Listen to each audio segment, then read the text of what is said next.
Hello, welcome to ELA 9 Distance Learning, a YouTube lesson series about argumentative essay writing starring me, Mr. Smith. Today, we're going to continue our work on argumentative essay writing by talking about the counterargument. We've spent all of our time here talking about the introduction to this assignment, what it means. We've gotten into what the overview is and the rubric. Again, just kind of going back around. We've talked about what our thesis should be, how it should be organized. I'm just going back through our videos here. Video 5 was about the introduction and the conclusion. The last video, our previous video, video number 6, if you want to go back and watch it, is about body paragraphs. And then today we're looking at what might be new for a lot of people, and that's cool, which is the counterargument. Just as a reminder, if you haven't done so yet, please like and subscribe, just so I can get those sponsor dollars. But what we're getting into today is counterargument writing. And what that means is you've talked about in your essay, at this point now, if you've gotten this far, what you're going to talk about, and you've talked about all the reasons why you're right in your body paragraphs and all the information that supports that, but you have to address the opposing side. And that's what makes this different from any of the other essays that we've probably written in the past. We are doing a counter argument, right? And so counter, the prefix means against, and argument is what we're talking about. So our goal here is to talk about what a counter argument is and then what rebuttal is, right? So let's get right into it. Now, when we're talking about offering counter argument, we want to address the claims of the opposition, the opposing side, the people that we're in essence arguing against, right? And why we do this, because I always want to explain why we're doing the things that we're doing. The reason is because it really gives you as a writer credibility, right? It's showing that you have taken the time to research both sides of your argument, to not just look at what you're talking about, but to look at the other people that are saying, the opposite things of what you're saying, and that you've really gone above and beyond and done an informed research-based piece that has an informed decision. And it says that, even though that you have the best information, that other people have some really informed points of view and that other people provide some valid information. So the idea here is that some people think, oh, well, it doesn't make my argument as strong, or it makes me look like, a weaker writer. It actually makes you a stronger writer because it shows that you've gone through the depth to really research that much more. And also provides that, like I said, that the word that I really like here is credibility, because really credible writers and really strong writers will do this type of thing. Weaker writers will only focus on their side. Stronger writers know the opposing arguments. And the way I connect this is when I watch people argue sports in the hallways. Let's think of that connection. If I'm watching somebody and they're like, oh, you know what, the Lakers are the best team in basketball, and the only thing that person can give is LeBron stats, then guess what? They don't really know the Lakers. They don't really know basketball. Whereas if somebody is arguing them and they're saying, you know what, LeBron is a really good basketball player, and I'll give you that, but he's not the best player in the league, and he's not, the person that I would look for because, and they can list stats from all different teams and all different players. That shows that this person is credible, right? They know, they have researched multiple sides, and they really know their argument, and they're making an informed decision. They're not just researching one person, they're researching a lot of people, and they really know what they're talking about. So I would listen to them and know that their argument is valid versus one person just researching one side, if that makes sense.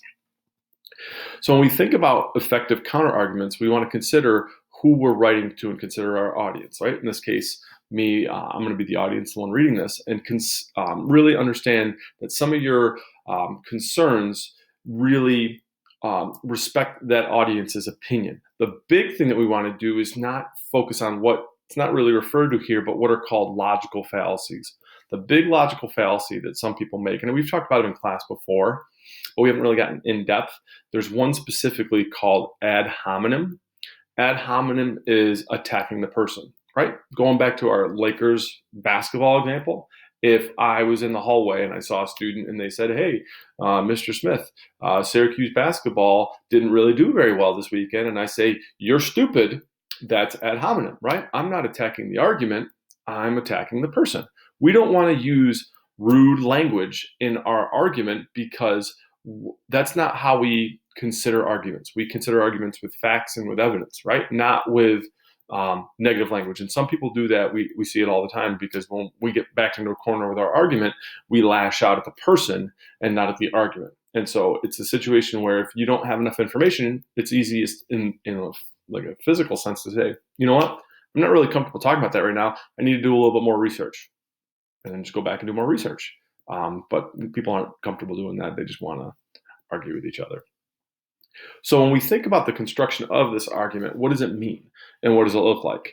So this is drafted from a place where if you're really struggling, you really want more information, more than I can provide, I would suggest going to Purdue OWL, because this is kind of a modified version of some of their information. It's a really good source for information. This is what I use. So we want to think about, when we're talking about constructing our argument, that we initially provide what we're talking about, right? You've talked so much about your argument.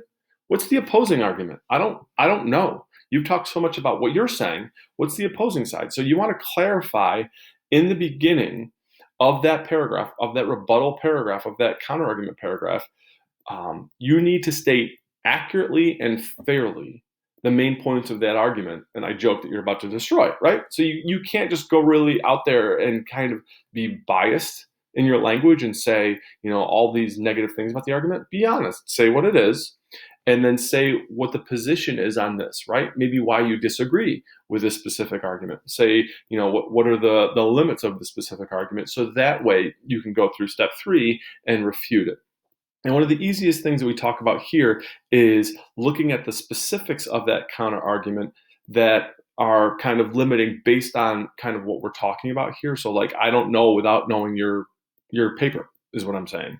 So the easiest example I can give would be like, you might say, the reason this person has a bad claim and a bad argument versus me is because their evidence is weak, and this is really bad evidence. So then what you would have to do is you have to say, well, why is their evidence weak? Well, it's because it's not very recent, right? My evidence is from 2017 and their evidence is from 1974. Yeah, that's a pretty good argument. I agree that you have some really recent evidence and theirs is pretty old. So that's why you might take into account that type of thing. But there's a lot of these different things. It depends, again, on your situation. So that would be your structure. Your structure in your counter argument is explain what the counter argument is on the opposing side, what they're making their claim, what your position is on that claim, and then the refutation of that, basically explaining why it's wrong and the ramifications of that. Oftentimes, and I don't like to be super, super quote unquote cliche, but it lets me know that you're starting off in the beginning of your paragraph when you say something along the lines of, some people say, right? I see that one a lot. And I'm not saying you should use it. I'm not saying you have to use it. But when I see that, I know a counter argument's coming. It's a nice little clue word for the reader to say, all right, I guess it must be a counter argument. Some people say that, the Bulls are the best team in basketball, right? Again, if I was arguing that the Lakers are the best team in basketball, if that makes sense. So hopefully this clarifies a little bit more about the counter argument and specifically what it is. But we've also had some conversations and some questions and some discussions about the counter argument and where it should be. So I wanted to clarify this a little bit. So when we think about placement of the counter argument, it can be put in various locations because different people are going to want to do different things. I've said in the past, the most traditional version of this for me is to go intro, first body paragraph, which is your first reason with evidence, second body paragraph, which is your second reason with evidence, then the counter argument paragraph, then the conclusion. 5, right? But doesn't mean you have to do it that way. You can do it in a whole bunch of different ways. Counter arguments can be located at various locations in your body paragraphs, as it says in that first line. You may choose to build to the counter argument. You may choose to start with a counter argument, and then you might choose to kind of wedge it somewhere in the middle around it. So what you see here are different structures, different ways to do your counter-argument paragraph. The first one is kind of what I'm talking about, where I have a thesis, which when we say thesis, we're going to refer to that as introduction, right? Intro, and then this is using 3 body paragraph examples. So you might do 3, but a lot of people are probably going to do 2. So it's intro, 2 examples, counterargument, conclusion, what I just said. Model B right here, and I'll put the cursor over it so you know what I'm talking about. I just talked about this one, and that's exactly what I've said. That's the 5-paragraph essay. Model B is we start with our intro, and then we go right into the counterargument, and then provide our strongest example. And I would say pro-argument 1 is probably strongest to weakest. 1, 2, 3. Number 1 is strongest. Number 3 is weakest. And that's, I think we can share that knowledge, right? Strongest to weakest. Model C is we have a different structure entirely. And I'm going to talk about this, and this is going to blow your minds. Model C is our introduction. And then if you don't have a lot of information about why your argument is right, then what you can do is you can provide all the information about why the other argument is wrong. So that's what these 2 are doing. This one actually has a pro-argument. This one does not have a pro-argument. So this one is, I've been researching and I can't find anything about why I'm right. I can only find information about why they're wrong. So that's what this is. Here's one reason why they're wrong. Here's another reason why they're wrong. And here's the third reason why that's wrong. It doesn't say anything about why my side is right. It only says why the other side is wrong, right? And I'm refuting all those claims. So that's one. This one is the same type of thing, only we have the pro-argument at the end. And you could probably even add model E, where you put pro-argument in the beginning and then do these 3 after. Again, these are a little bit, I don't want to say wacky, because we don't want to go super out there. We could go into what's called the Rogerian structure of argumentation, which is for another day and another year. But there's a lot of different structures for what people could do in the writing of their argumentative essay. And this connects more back to the outline, which we covered previously in a previous video. But I do want to make sure that people have the understanding that it does connect off of your counterargument and your body paragraphs.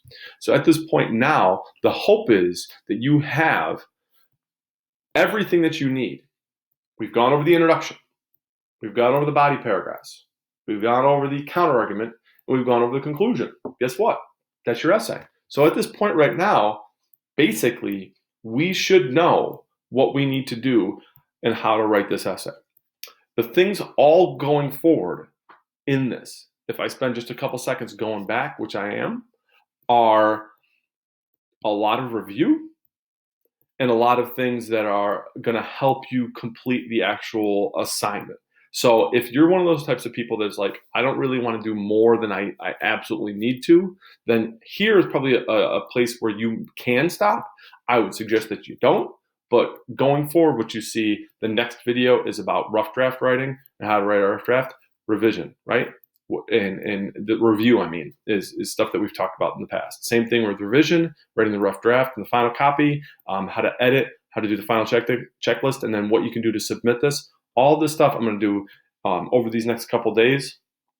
All of it should be to some degree a little bit review, but I don't want to make it sound like that all of this stuff is just groundbreaking, but it is helpful. I want you to watch it, but if it's one of those things where you're like, you need to watch, the most important documents, I would say that the first 7, and this is kind of the halfway point, are the ones that you really need to focus on. As always, hit me up with questions. I'm on Talking Points. I'm available on email, and we've been doing Zoom workshops, so feel free to check in on any of those. I'll be doing another one on Friday, and they're always Fridays and Tuesdays. Other than that, don't forget to like and subscribe, and I'll see you guys soon.